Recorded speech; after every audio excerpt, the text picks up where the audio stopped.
शेतकऱ्याची मेहनत आमची जबाबदारी. प्रगत तंत्रज्ञानासह पिकांचे संपूर्ण संरक्षण. इडीमॅक्स बायोटेक, तुमच्या शेतीचा खरा पार्टनर. जाणून घेणार आहोत.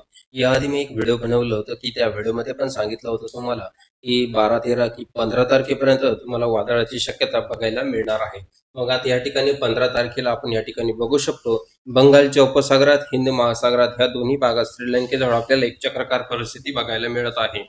ही चक्राकार परिस्थिती आपल्याला आता हे वादळ जे आहे हे कुठून कुठे जाणार आहेत आणि वादळाची तीव्रता किती असणार आहे. विशेष म्हणजे हे जे वादळ तयार झालेलं आहे हे नेमकं आपल्याला बंगालकडे जाणार आहे की अरबी समुद्राकडे जाणार आहे याची माहिती जाणून घेणार आहोत. आणि हे चक्रीवादळ जात असताना याचा महाराष्ट्रावरती काय बदल होणार आहेत, काय परिणाम होणार आहेत याची संपूर्ण माहिती आपण या ठिकाणी व्हिडिओमध्ये घेत आहोत. त्यामुळे व्हिडिओला कुठेही स्किप करू नका, शेवटपर्यंत नक्कीच व्हिडिओ बघा, कारण प्रत्येक माहिती आपल्याला महत्त्वाची सांगितली जाणार आहे. 15 तारखेपासून तर आपल्याला 23 तारखेपर्यंत पावसाची स्थिती कशी असणार आहे याची सर्व अपडेट ह्याच व्हिडिओमध्ये आपल्याला बघायला मिळणार आहे. आणि तालुके, जिल्हे, कोणत्या तालुक्यात कोणत्या जिल्ह्यात जास्तीत जास्त पाऊस आणि वादळी वारे बघायला मिळणार आहेत. या चक्रीवादळाचा जो स्पीड आहे तो 70 ते 80 प्रति तास किलोमीटर याप्रमाणे आपल्याला काही भागात बघायला मिळणार आहे. तर काही भागात कमी असेल, तर काही भागात आपल्याला फक्त पावसाची स्थिती बघायला मिळणार आहे. तर काही भागात पाऊस आणि वारे दोन्ही सुद्धा आपल्याला या ठिकाणी बघायला मिळणार आहे. चला सविस्तर माहिती आपण या ठिकाणी जाणून घेऊ. आता या ठिकाणी बघू शकतो 15 तारखेची जी वेळ आहे त्यामध्ये जे वादळाची जी तीव्रता आहे ती आपल्याला 40 ते 50 प्रति तास किलोमीटर याप्रमाणे बघायला मिळत आहे. मग त्यानंतर जो पाऊस आहे तो पाऊस आपल्याला 15 तारखेपासून कुठे कुठे बघायला मिळणार आहे. तर या ठिकाणी जर आपण बघितलं की अरबी समुद्रातही आपल्याला केरळच्या किनारपट्टीला खूप जबरदस्त कमी दाब चालू आहे आणि वादळाचे वारे सुद्धा या ठिकाणी आपल्याला बघायला मिळत आहे. मग आता 16 तारखेपासून पुढे काय काय बदल होत आहे तर आपण या ठिकाणी बघूया. आता तेच वातावरण जे आहे ते आपल्याला कर्नाटक आणि गोव्याच्या काही भागात बघायला मिळत आहे. मग आपल्याला जो पाऊस आहे तो पाऊस आहे तो आपल्याला सिंधुदुर्ग आणि रत्नागिरी या भागात बघायला मिळत आहे. सिंधुदुर्ग आणि रत्नागिरीमध्ये सर्वाधिक आपल्याला याचा परिणाम बघायला मिळणार आहे. तसंच इकडे कणकवलीचा काही भाग आहे, निपाणी आहे, चिकोंडीचा काही भाग, कोल्हापूरमध्ये इथे आपल्याला पावसाचं जे प्रमाण बघायला मिळणार आहे. ढगाळ वातावरण जे आहे ते आपल्याला 15 तारखेला संध्याकाळी बघायला मिळणार आहे. 16 तारखेच्या अंदाजामध्ये सुद्धा आपल्याला ढगाळ वातावरण आहे. त्याचप्रमाणे जो पाऊस आहे तो कोल्हापूर आणि सांगली, सिंधुदुर्ग यामध्ये आपल्याला सर्वाधिक पाऊस बघायला मिळणार आहे. हा पाऊस जो आहे तो कंटिन्यू सुरू असणार आहे. तर 15 तारखेला असेल, 16 तारखेला सुद्धा या ठिकाणी कोल्हापूरच्या काही भागात आपल्याला पाऊस बघायला मिळणार आहे. आणि जे ढगाळ वातावरण आहे ते सगळीकडेच आहे. गरमीचं वातावरण सुद्धा आपल्याला भयंकर गरमीचं वातावरण बघायला मिळत आहे. मग आता पूर्ण माहिती आपण या ठिकाणी जाणून घेत आहोत. 16, 17 ते 23 तारखेपर्यंत हवामान अंदाजाची स्थिती काय आहे ती. 16 तारखेला जर बघितलं तर 16 तारखेला वाऱ्याचं प्रमाण आहे ते सुद्धा या ठिकाणी वाढणार आहे. पुण्याच्या काही भागात आपल्याला पावसाची शक्यता या ठिकाणी बघायला मिळत आहे. 16 तारखेच्या अंदाजामध्ये ढगाळ वातावरण असणार आहे, त्याचबरोबर वादळी वारे असणार आहे. हे जे चक्रीवादळ आहे ते आपल्याला 17 तारखेला गोव्याजवळ जाताना बघायला मिळत आहे. पणजी, गोवा या ठिकाणी आपल्याला जाताना बघायला मिळत आहे. आणि 18 तारखेला जर बघितलं तर तेच चक्रीवादळ आणखी वरती रत्नागिरीजवळ बघायला मिळत आहे. रत्नागिरीजवळ असताना आपल्याला मुंबई काही भागात पावसाची शक्यता आहे. पुणे, नाशिक, बीड, धाराशिवमध्ये, लातूरमध्ये, सोलापूरमध्ये, अहिल्यानगरमध्ये, नाशिक भागामध्ये जोरदार पाऊस आपल्याला 18 तारखेला बघायला मिळत आहे. मालेगाव भागात, नाशिक भागात, जळगाव भागात, नंदुरबारमध्ये आणि या ठिकाणी बाकीच्या भागांमध्ये सुद्धा आपल्याला पाऊस बघायला मिळत आहे. तर आता नाशिक भागात जर बघितलं तर नाशिक भागात 18 तारखेला पावसाची स्थिती कशी असणार आहे तर सर्वाधिक जोरदार पाऊस आपल्याला या ठिकाणी नाशिक भागात बघायला मिळू शकतो. त्र्यंबकेश्वरच्या भागात जर बघितलं, हे बघा त्र्यंबकेश्वर आहे, तसेच जव्हार, मोखाडा आहे, या ठिकाणी सुद्धा जोरदार पाऊस आहे. नाशिक सिटीमध्ये आहे, लाखलगावचा काही भाग या ठिकाणी आहे, निफाड आहे, ओझर आहे, पिंपळगाव आहे, दिंडोरी आहे, या ठिकाणी सुद्धा आपल्याला जो पाऊस आहे तो सर्वाधिक आपल्याला या ठिकाणी बघायला मिळत आहे. वणी आहे, त्याचप्रमाणे कळवणचा काही भाग या ठिकाणी आहे, सापुतारा आहे, सुरगाणा आहे, या ठिकाणी सुद्धा जोरदार पावसाची स्थिती आपल्याला या ठिकाणी बघायला मिळत आहे. मालेगावच्या भागात सुद्धा आपल्याला जोरदार पावसाची शक्यता या ठिकाणी वर्तविली जात आहे. मालेगाव आहे, अजंक आहे, निमशेवडी आहे, तसंच धुळे आहे, साक्रीचा भाग या ठिकाणी आहे. साक्रीमध्ये बऱ्याचशा भागात आपल्याला पावसाची शक्यता आहे. तसंच या ठिकाणी आपण बघू शकतो की जळगावचा काही भाग आहे तिथे सुद्धा आहे. अंमळनेरच्या काही भागात पावसाची शक्यता वर्तविली जात आहे. बुलढाण्याच्या काही भागात आहे. तसंच चाळीसगावच्या काही भागात या ठिकाणी आहे. छत्रपती संभाजीनगर आहे, जालना आहे, या ठिकाणी सुद्धा आहे. आणि अहिल्यानगर, बीड आणि धाराशिव या ठिकाणी, लातूर इथे सगळीकडे आपल्याला पावसाची शक्यता आहे, परंतु या ठिकाणी आपल्याला जो पाऊस आहे तो मध्यम स्वरूपाचा आहे, तर काही भागात अति जोरदार स्वरूपाचा पाऊस या ठिकाणी आपल्याला बघायला मिळत आहे.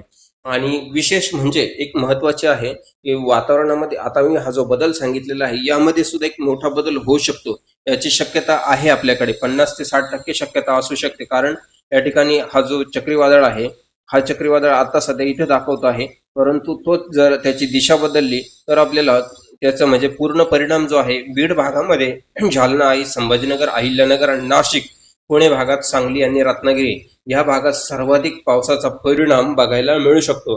जर यामध्ये थोडा बदल होण्याची शक्यता आहे.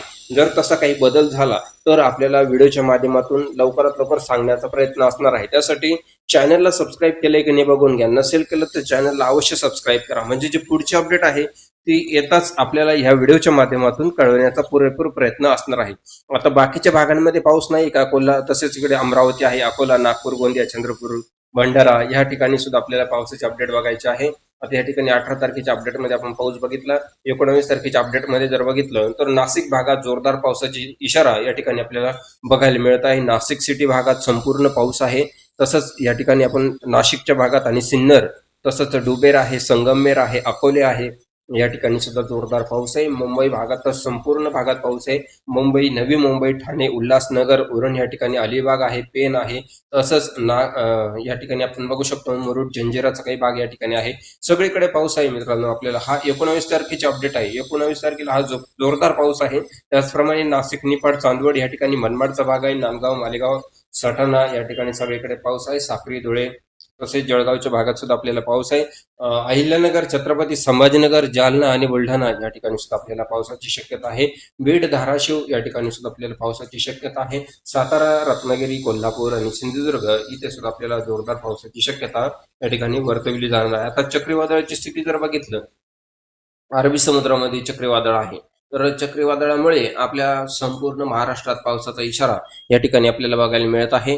तसंच मेहर आहे, अकोला, अमरावती, यवतमाळ, हिंगणघाट, नागपूर या ठिकाणी सुद्धा पावसाचा इशारा या ठिकाणी आपल्याला 19 तारखेला बघायला मिळणार आहे. आणखी पुढे काय काय बदल होत आहे आपण या ठिकाणी बघूया. व्हिडिओ जरी थोडंसं मोठं झालं तरी आपल्याला ही जी अपडेट आहे ती बघायची आहे, कारण खूप महत्वाची अपडेट आहे. आता आपण 20 तारखेची अपडेट या ठिकाणी घेत आहोत. 20 तारखेच्या अपडेटमध्ये आपल्याला पावसाची जी शक्यता आहे ती थोडे कमी प्रमाणामध्ये आहे. त्यामध्ये कोणकोणता भाग आहे? कोल्हापूर आहे, सातारा आहे, रत्नागिरीचा काही भाग या ठिकाणी आहे, पुणे आहे, अहिल्यानगर आहे, बीडचा भाग आहे, छत्रपती संभाजीनगर आहे, तसंच नाशिक, मालेगाव, नंदुरबार, जळगाव आणि धुळे या भागात पावसाची शक्यता आहे. त्याचप्रमाणे थोडासा आणखी मोठा बदल या ठिकाणी आपल्याला बघायला मिळेल. तर त्या बदलामध्ये यवतमाळ, हिंगणघाट, चंद्रपूर, नांदेड, परभणी या ठिकाणी पावसाची शक्यता आहे. तसंच आपल्याला जळगाव, बुरहानपूरच्या भागात पावसाची शक्यता आहे. जालन्यामध्ये पाऊस आहे. तसंच बुलढाण्यामध्ये पावसाची शक्यता या ठिकाणी आपल्याला 20 तारखेला वर्तवली जाणार आहे. मोठा बदल या ठिकाणी होताना दिसत आहे.